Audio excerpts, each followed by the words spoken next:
Hi, this is Lanyard Smith from Sense Memory, and tonight we're having a Gin Rickey. Gin Rickey is originally created as a bourbon drink in Washington, D.C. at Shoemaker's Bar, and it was created by bartender George A. Williamson in the late 1880s. It was reportedly a collaboration with Democratic lobbyist by the name of Joe Rickey. It became a worldwide sensation when mixed with gin a decade later. By the late 1890s, the Gin Rickey had supplanted the early bourbon version and now was known as the Joe Rickey. And it became very popular when it was introduced at the Chicago Exposition of 1893. Now it makes its literary debut in The Great Gatsby by F. Scott Fitzgerald, and it's a drink that is shared by the four main characters in the scene in New York when they go into New York City and to the Plaza Hotel, and Tom Buchanan realizes during their drinking party that Jay Gatsby is having an affair with his wife Daisy. So the Gin Rickey is created by using 1.5 ounces of gin. You add a half an ounce of lime juice and a half an ounce of simple syrup, and then you top it off with club soda. And you can put limes in it. As you can see here, I have limes in it too. So let's see how the Gin Rickey tastes. Oh, it's really good. It's very refreshing and perfect drink for summer. Cheers.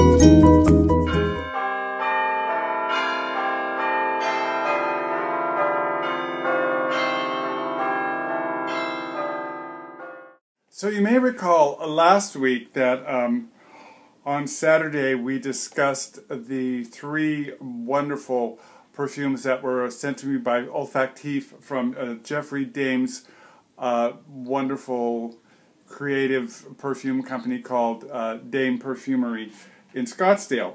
So I ordered the other 3 from Olfactif, and here they are.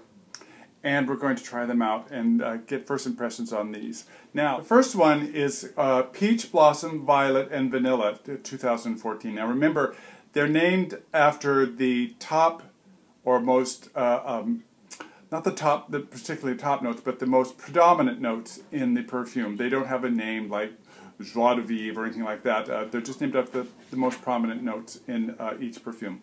So Peach Blossom, Violet, and Vanilla is a floral fruity. The top notes are peach blossom, red berries, hyacinth, and bergamot.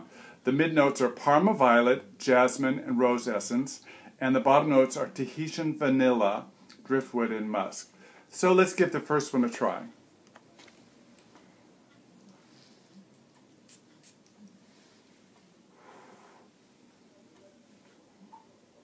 Okay, it's definitely a floral fruity. Now this, but you know, there's a thing about Jeffrey Dame's perfumes that really strikes me, and that is that there's always something classic about it. It's not a floral fruity. I've said this before about his work. His floral fruities are never that kind of juicy, sweet, bubblegummy, teenage girl snapping her gum, walking down the street kind of thing, in a skirt that's too short and winking at the boys. No, this one. This is a floral fruity for don't want to say mature, but a woman who has a sense of who she is and enjoys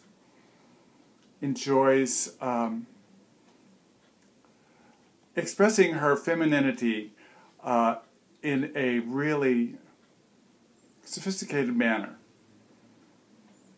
So I would say that definitely the peach blossom is there, but I really like the way the violet comes in. Parma violets are something that have quite a history, and they are given oftentimes for special reasons, like to someone you really love or in remembrance of someone that you love. And it's just really a wonderful note. I always enjoy a great violet note, and this one's exceptional. And then I'm just getting a hint of vanilla, just a hint of vanilla. Now, I don't know, maybe Tahitian vanilla isn't quite as rich as the vanilla I'm used to. And it has an essence of rose, but I'm not a big fan of rose, so I'm happy to say that this rose is not bombastic or overpowering. It's, you know, I think that even a guy could wear this. It's marketed to women, but it's a floral fruity that a big macho guy could get away with. It really is a beautiful, beautiful fragrance. Our next one we're going to try is Passion Fruit Orange Blossom and Vetiver in 2014 also. It's a floral woody musk. And the top notes are passion fruit, grapefruit, tagates, absolute. Now tagates are like marigolds. If you ever smell the marigold, it's very green, green, green, and not sweet at all. The mid notes are orange, orange blossom, hedonine. That's a methyl dihydrojasminate. Now that is a chemically created kind of jasmine note. Then we have ambret seed, and that is a plant. Ambret comes from India, and it's kind of a natural way of getting a musk note. It's vegetal, but almost animalic. And the bottom notes are vetiver, then real musk, and cedarwood. So let's see how this one plays out.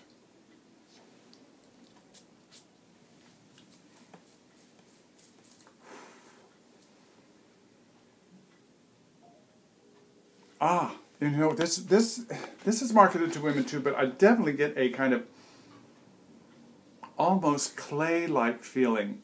A clay note that comes up right off the bat and is very masculine to me. Oh, okay, there's the passion fruit. It's coming up.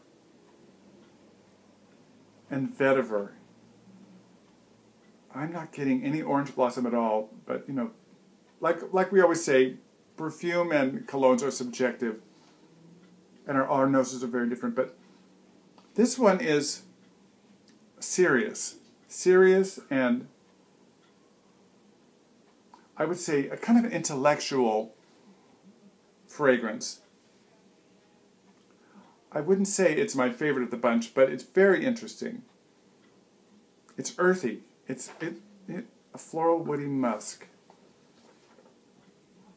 I'm not, you know, I think those ambret seeds, that's what's bringing it that kind of earthy, clay-like sensation to my nose.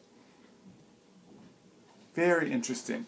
Now the third one is called Cassis Rose Sandalwood, and it's 2014, and it's a pure floral. The notes in this one, the top notes are cassis, osmanthus, and lemon. The mid notes are rose essence, peony, and red rose. And the bottom notes are sandalwood, musk, and vanilla and amber.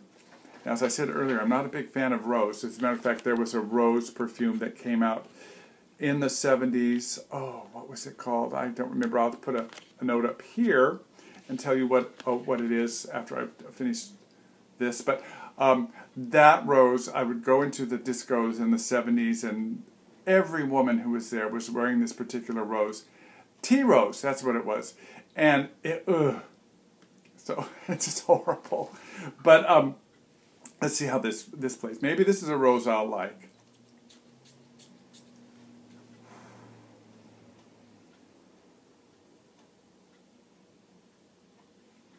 Yeah, it's definitely a rose.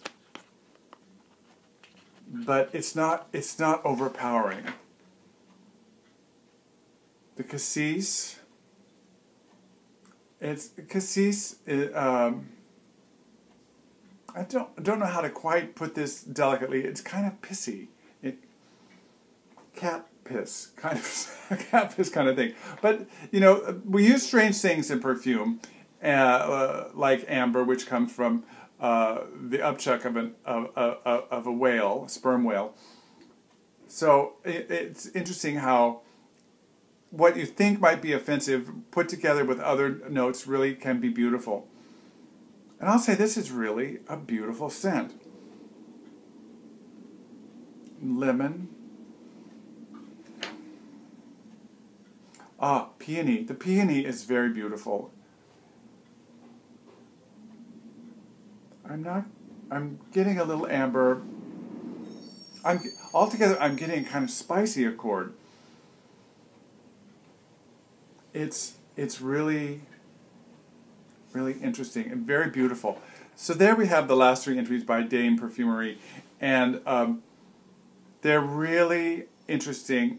Jeffrey does great work along with his son in this particular case, and I would recommend getting samples and trying them out. I'll have a link below to his website. And remember, you can always join Olfactif also and get the 3 samples every month from Olfactif that are just wonderful. It's really a great way to experience niche perfume and indie perfume, and it's a wonderful experience. So I'd recommend that. This is Lionel Smith from Sense Memory saying, remember, wear what you love and not what they say you should like. And I'll talk to you later.